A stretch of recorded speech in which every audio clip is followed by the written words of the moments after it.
যাকাত যাদের নিসাব পরিমাণ সম্পদ আছে 7.5 তোলা স্বর্ণ বা 52.5 তোলা রূপা অথবা এর মূল্যমানের লেটসে বর্তমান বাংলাদেশে 3.5 লাখ টাকার মতো, আমি একবার স্বর্ণের বাজারে হিসাব করলাম 3.5 লক্ষ বা তার কম বেশি।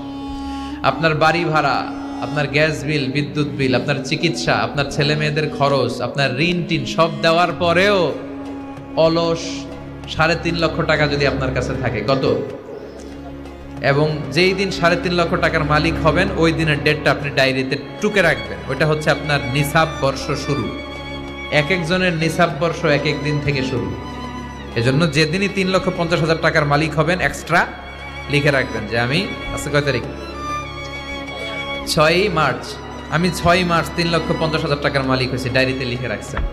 লিখে এবার গুনতে থাকবেন যে 1 বছর পর্যন্ত এই পরিমাণ টাকা থাকে কিনা। এই পরিমাণ বা এর চেয়ে বেশি যদি থাকে তাহলে বছর আনতে 365 না, এর চেয়ে 10 দিন কম করে 354 দিনে, কারণ চান্দ্র বৎসর অনুযায়ী এটার হিসাব। এটার বলে লুনার ইয়ার, সোলার ইয়ার না। 1 বছর পরিমাণ যদি 3,50,000 টাকা আপনার কাছে এক্সট্রা অতিরিক্ত থাকে, তাহলে যেদিন 1 বছর পূর্ণ হবে 354 দিন হবে, ওই দিন 2.5% হারে আপনি যাকাত দিয়ে দিন। আলহামদুলিল্লাহ। এটা আল্লাহর পক্ষ থেকে একটা নেয়ামত। তবে হ্যাঁ, যদি ঋণ থাকে দেয়া লাগবে না, কমে গেলে এটা বাদ দিয়ে দিন।